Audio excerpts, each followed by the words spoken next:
I have been a huge fan of the Nintendo Switch since it came out. In fact, this over here is my launch day Nintendo Switch that I have so many gameplay hours on. I've modded it with, a custom case and everything. It looks great. It plays great, at least dock mode. I don't love the display on this as much as I used to.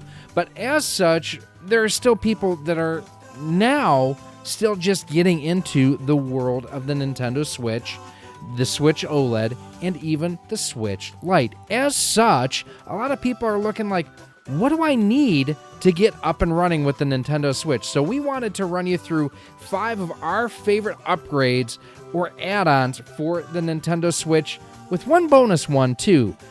First and foremost, regardless of what version of the Switch that you go with, the onboard storage is kind of anemic. It's really pathetic how little onboard storage both the original Switch, the Switch OLED, and even the Switch Lite has to it. One of the cool things is it actually can accept standard micro SD cards right here. And this is our little bonus one for you here, that, pick up a decent size micro SD card. At least 256 gigs. I've got a 400 gig in this one. I've got a 256 in this one. The one that's playing behind me, I want to say I've got a 512 in. It's one of those things, even though the games come on cartridges, you still need some type of onboard storage, because a lot of times the whole game ain't on that cartridge. So as such, you're going to want to pick something up so you can go ahead, download games from the Switch eShop, download the content from the cartridges, and more. Now, above and beyond that, my first, or number 5, suggestion that I would have for you is sign up for the Nintendo Switch online service. And the cool thing about that is it gives you access to NES and Super NES games that you can play right through the service. In addition, they do also have the expansion pack, which will also get you access to N64 games. It'll get you access to Sega Genesis games, Game Boy, Game Boy Color, Game Boy Advance, plus you also get full access to all of the expanded racetracks available for Mario Kart 8 Deluxe. That's included as a perk of the service. There's also additional content you can get through Animal Crossing too, and some of the other games as well. For a family plan, you're looking about $90. Not exactly cheap, and that gets you everything. That's the expansion pass. That is, up to, I believe it's 6 different consoles, so it will get you covered there.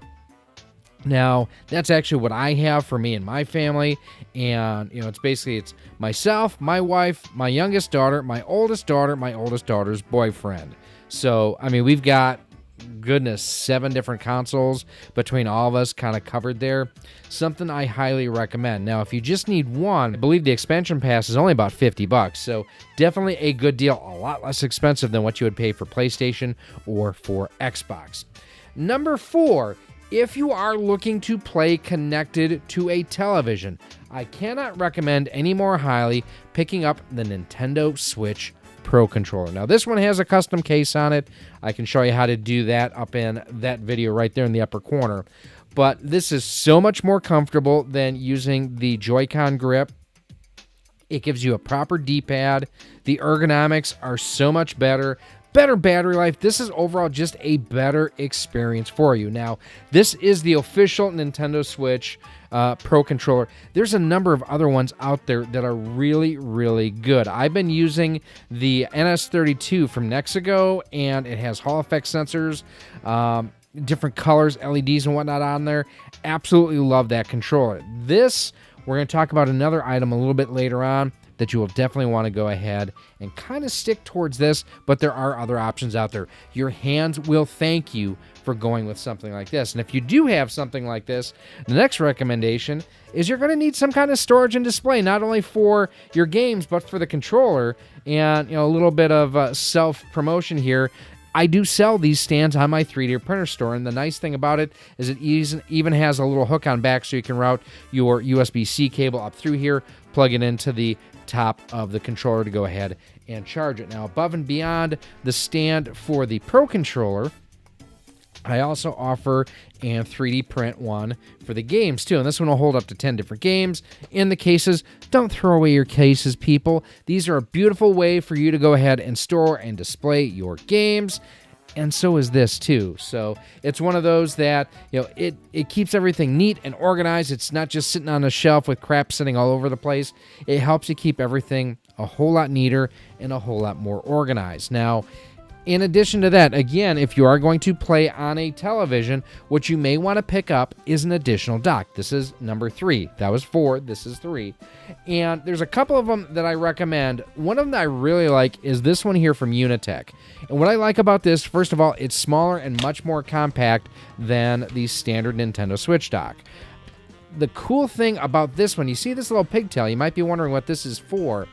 If you take a look on the back here, you can actually put 4 different cartridges in here, and this has remote control that you run this into your system, and as you hit the button on the remote, you can swap between any of those 4 games. Very, very cool.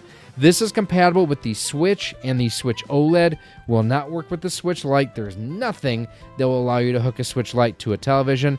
Nintendo disabled that at a system and hardware level. Thanks, Nintendo! But the cool thing that this gets you as well, if you do have an original Switch, is this does have an Ethernet port on it. So if you are looking for something that has a hardwired connection to it, this will provide that for you. 3 USB-A type connectors, and then your HDMI output. Now, something with this, and with any Switch dock, do not use a third-party power supply.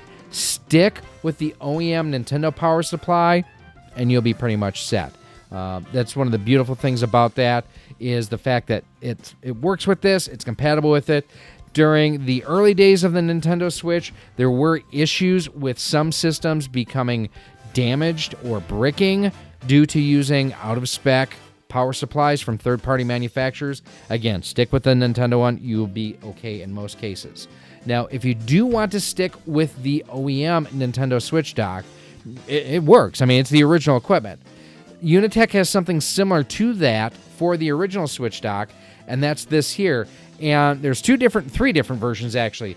One will swap between 4 games and then store 4 more. There's also one that'll do that same thing but has a remote control. And then finally, there's the one that I have upstairs in my living room.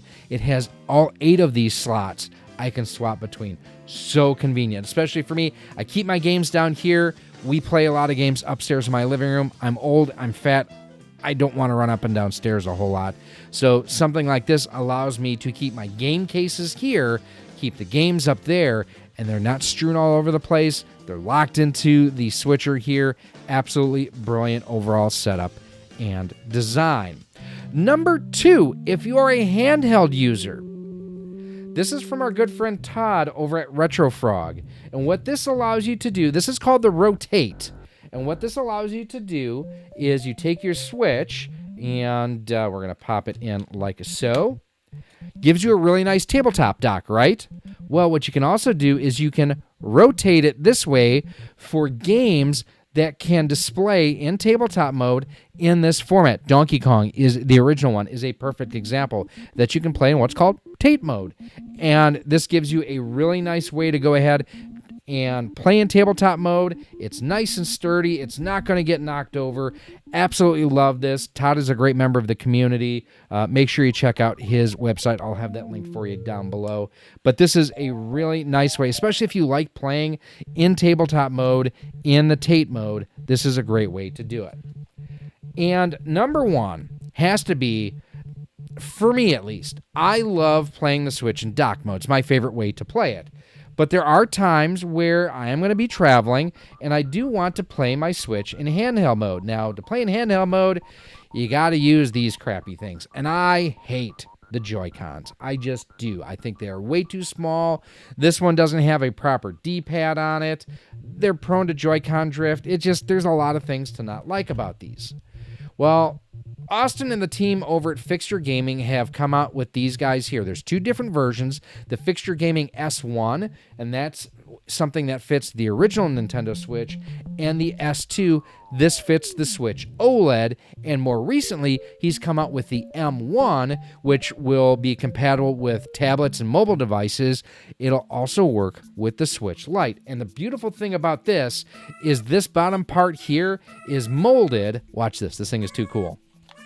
It is molded in such a way that you can use your Nintendo Switch Pro controller in handheld mode. This is slicker than snot, and my preferred way to play the Switch in handheld mode. Now, the difference between the S1 and the S2 is simply the width of this part here. The S1, a little bit narrower to accommodate the narrower width of the original Nintendo Switch. The S2, designed for the Switch OLED. And then to go ahead and get this in here, all that you do, you get everything lined up here. It just slides right into the Switch rails, like so. And now I can play mobily in handheld mode using the best controller out there as far as, compared to the Joy-Cons. This is so much better. The other thing, kind of like the rotate, is you can actually pop this off of the Pro controller, and I don't want to drop it. And this is a nice level platform, so you can go ahead and play in tabletop mode as well. So just another way that the S1 and S2, super versatile, provide you with so many different options out there.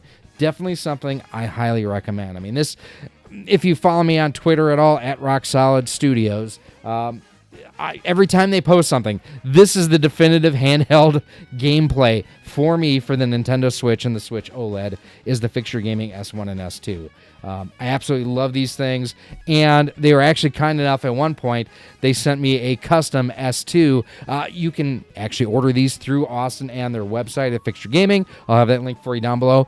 If you're a fan of John Riggs, John has got his own as well. So much better than like the, I forget what that company with the Hawkwood or something like that. I joke, Wood Hawker, his Satisfy grips.